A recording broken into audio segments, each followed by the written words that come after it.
qui des franchises douanières et des exemptions de taxes et d'impôts octroyées aux nantis d'Haïti. Pour comprendre comment les hommes d'affaires haïtiens sont méchants et inconscients, il faut questionner les pactes secrets passés entre ces messieurs et dames et les responsables de l'État haïtien concernant les franchises douanières et les exemptions de taxes et d'impôts durant ces 30 dernières années. Au premier trimestre de l'année 2012, les départements du commerce et du Trésor américains ont publié un rapport d'enquête sur les citoyens américains résidant en Haïti et qui sont dans les affaires. L'enquête a révélé que les citoyens américains en Haïti bénéficient de franchises douanières s'élevant à $1 milliard l'an et d'un montant de $1,4 milliard sur les exemptions sur les autres taxes et impôts sur le revenu. L'État haïtien a un manque à gagner de $2,4 milliards par an en octroyant des privilèges à la classe des nantis. Il faut rappeler à tous que $2,4 milliards équivalent au budget de la République d'Haïti. Voilà pourquoi à partir de 2014, le département d'État américain a décidé de réduire les aides octroyées à Haïti et de couper certaines subventions. Les États-Unis d'Amérique jugent que l'État haïtien devrait faire un meilleur travail de collection de taxes et d'impôts. Depuis 2016,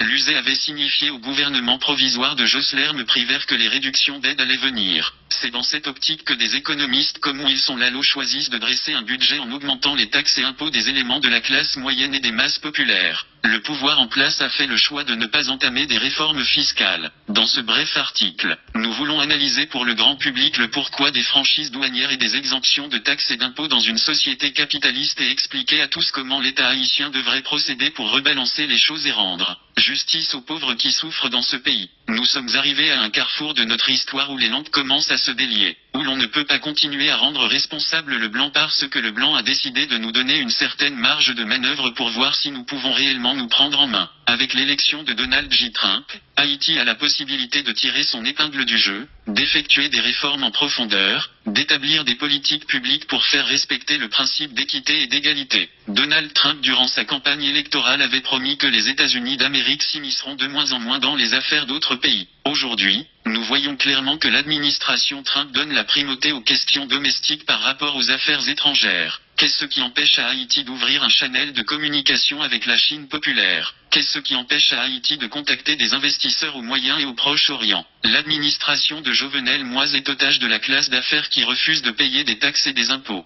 Les Arabes et les mulâtres en Haïti qui contrôlent la classe d'affaires ont longtemps choisi la voie de la bamboche et de la corruption généralisée. Ils ont prouvé qu'ils ne sont pas des Haïtiens. Nous n'encourageons pas la violence dans le pays, mais le peuple doit résister face à la menace que constituent ces deux classes en Haïti. Nous ne cherchons nullement à dédouaner les bossales qui s'allient à ces apatrides pour clouer au pilori les pauvres Haïtiens, miséreux de leur état. Nous classons à la même enseigne les intellectuels noirs de la classe moyenne et les politiciens issus de la classe populaire qui choisissent de faire le sale boulot pour les nantis d'Haïti. Aujourd'hui, nous devons poser la question de Dessalines, et les noirs dont les pères sont en Afrique, n'auront-ils rien? Haïti, depuis belle lurette a choisi la voie de la libre entreprise et de la démocratie, mais les acteurs dits capitalistes refusent de jouer le franc jeu. La capacité de l'État à collecter des taxes et des impôts est inhérente au régime démocratique et au mode de production capitaliste. Comment est-ce qu'un État peut fonctionner, peut investir dans les infrastructures s'il détermine à exonérer un groupe de citoyens devant le fisc? C'est un crime quand on sait que ce groupe de citoyens a les moyens pour faire marcher l'économie et la machine étatique. Pourquoi accorde-t-on des franchises douanières et des exemptions de taxes et d'impôts? Les franchises douanières et les exemptions de taxes et d'impôts sont accordées pour stimuler les hommes d'affaires et les entreprises à fonctionner et investir leurs profits pour créer des emplois et faire rouler l'économie nationale. Aux États-Unis d'Amérique,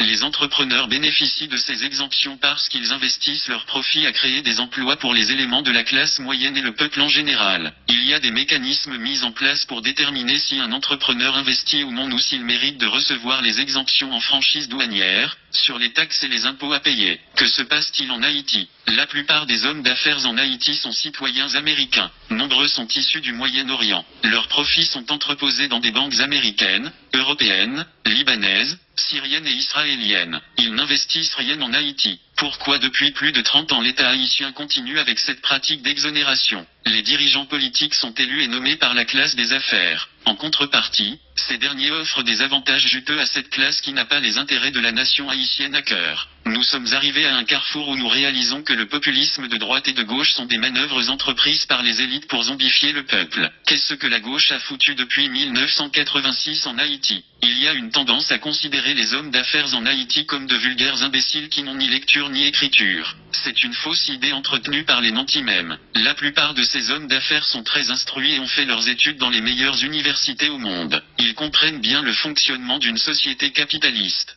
C'est en connaissance de cause qu'ils choisissent de faire mal à Haïti, aux miséreux et aux appauvris haïtiens. En affaiblissant l'État, ils font d'une pierre deux coups. Ils bénéficient des largesses des dirigeants incompétents et inconscients et ils rendent impossible toute tentative de soulèvement et de changement du peuple haïtien. Ils encouragent de faux conflits dans le pays, ils arment des bandits un peu partout pour semer le trouble. Dans tout pays sérieux, quand l'État faillit à sa mission, ce sont les élites qui se réunissent pour restructurer l'État. En Haïti, ce sont les élites qui affaiblissent l'État même. Elles jouent sur la précarité et sur l'ego surdimensionné des gens pour établir un système de corruption qui fait leur jeu. Dans quel pays au monde est-ce qu'une bourgeoisie choisirait de fonctionner dans la crasse? Les hommes d'affaires sont en transit en Haïti. Ils font de l'argent dans le pays, mais leurs investissements sont ailleurs. Ils n'ont aucun intérêt comme des crises cardiaques, des AVC, ils meurent avec leur argent en poche. Le problème avec ces messieurs et dames c'est qu'ils n'éprouvent aucun sentiment nationaliste. Leur maladie est devenue contagieuse puisque la classe moyenne tend à émuler leur comportement suicidaire. Nombre d'Haïtiens ont des médecins privés à Miami, ils envoient leur progéniture à l'école aux États-Unis d'Amérique, en France et au Canada. Même les leaders politiques qui devraient donner le ton rentrent dans ce schéma. Le grand malaise dans tout ce drame est qu'il n'y a pas d'homme debout dans le pays capable de renverser la vapeur. Les intellectuels comme Youri Latortue, Patrice Dumont, Quesnay Farel, Eddy Labossière, Sauveur Pierre-Étienne, Georges Michel, etc. qui auraient pu dénoncer ces manœuvres sont relégués au banc des lâches et des opportunistes. Ils profitent eux aussi du système. Qu'est-ce qui explique qu'un intellectuel comme Quesnay Farel choisit de ne pas produire des livres pour expliquer les jeunes pourquoi Haïti est pauvre? C'est bien de parler à la radio, mais le devoir d'un intellectuel est avant tout d'écrire pour la postérité, de faire comprendre et d'aider ceux qui peuvent lutter à appréhender le réel. Il y a des dizaines de milliers d'intellectuels haïtiens qu'on aurait pu mettre en cause et blâmer, mais on cite ces noms parce qu'ils sont plus en vue. Comment va-t-on et peut-on sortir de ce carcan? La pensée critique c'est ce qui fait défaut à Haïti, à sa jeunesse et aux militants qui sont prêts à faire le sacrifice ultime. Voilà pourquoi aujourd'hui nous voulons finir avec le palme-épale et nous encourageons ceux qui ont la lumière de la connaissance et du savoir-faire explicite à partager leurs expériences. Nous ne voulons blâmer personne. Nous donnons à tout un chacun la chance de faire peau neuve. Il y a une excuse que certains intellectuels noirs de la classe brandissent à chaque fois qu'un élément de la diaspora les met en cause. Ils disent qu'ils ont choisi de rester en Haïti, malgré tout et que nous